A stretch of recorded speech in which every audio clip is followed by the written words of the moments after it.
you know, big back traps, opens the door, holds it for me.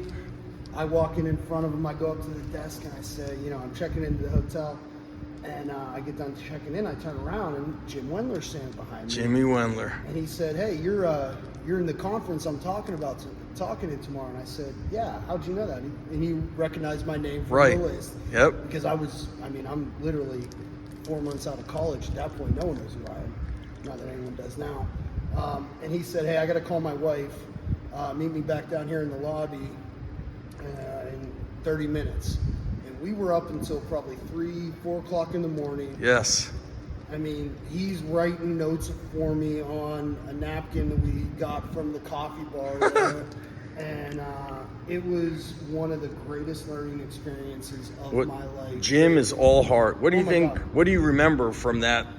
Like any big takeaways when you were talking with Jim? The funny thing is like hindsight, right? Looking back, he was talking about a lot of things that he put into 531, and this was this was 2003, 2004. I don't know when the first 531 came out, but it was probably at least 3 years after that. Yeah, it was something he was working on for at least a year. He had one time I called him at Elite, and he said, "I just mapped out all my workouts for the next year." That's what he said to me. Yeah, and it was before I had a warehouse gym, so you sounds about right. Yeah. And the overall theme even then was keep it simple. Yes. Don't overcomplicate it and learn by doing. You got to make the mistakes under the bar. Louis said it. Dave said it. Anyone that's ever been strong or trained someone to be strong has said it. You have to learn. Well, let me ask you, because my buddy Mark Garrett said when I'm here, he's like, "Oh, you got to look up Tanner." His dad was known as the strongest guy in the NFL. Did your dad also compete in World's Strongest Man? Yeah, he was in the a late. couple of them. Oh my! So that was like what, late 70s, early 80s? Yeah. So I'm born 75. You were born 80. Yep. So what's like? You mentioned lessons from Jim. What about your dad being so strong, and I mean actually prioritizing strength, something like is demonized today? What are lessons, 2 or 3, that you remember from your dad? Can they be not strength? Yeah, anything, life stuff. Would love to hear it. I got the opportunity to do the introduction speech for my dad when he was being inducted into the Oklahoma Hall of Fame. And the one thing I said is, this room is absolutely full tonight. People here to honor him for all his athletic accomplishments.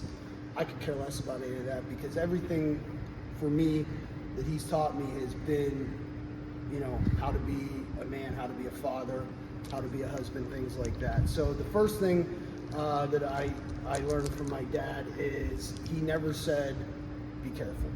And so I really, as a father, I've tried to never tell my son to be careful.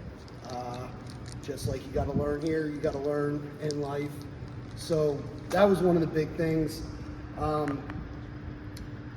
Doing what you said. If you say you're going to do something, that's, being a person of character is definitely one of those huge ones. And I will make a strength and conditioning one. His 20s program that he put together back when he was with the Steelers, I still use it. I teach it to my interns. I have...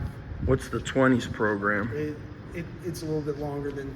All right, I think is it floating around on the internet or no? Probably not. Is it sets of 20? Nope. Oh, okay.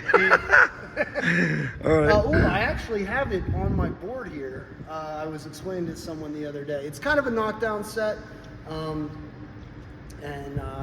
One of his big things was, when we're talking about, he put it together for football, and the goal is to get to the come down series, which is when you're working up to a 1 rep max for the day. So, let's say I'm building up on bench and I hit 350 today.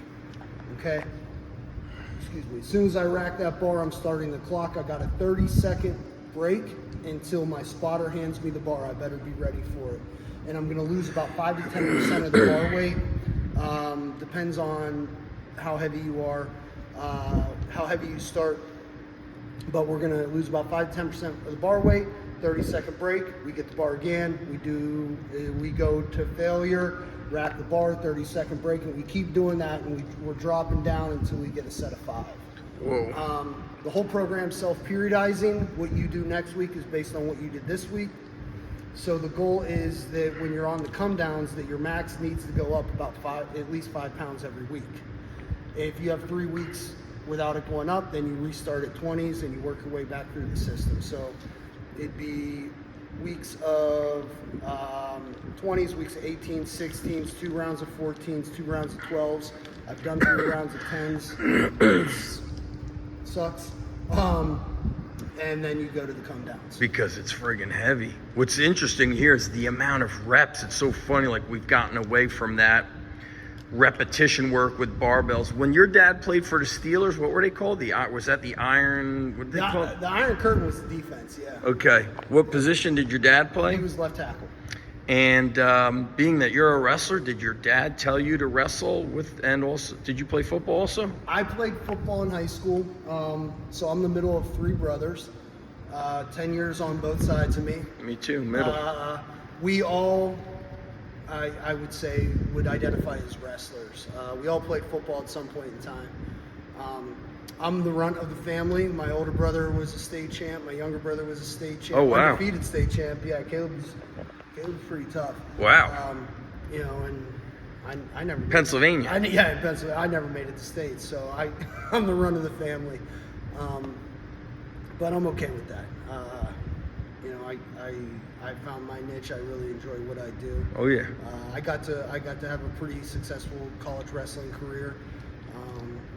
You know, no, I got no complaints. Very, no very regrets, good. as they say. Yeah. All right. Man, beautiful weight room here, Tanner. Amazing. Looks like heaven to me.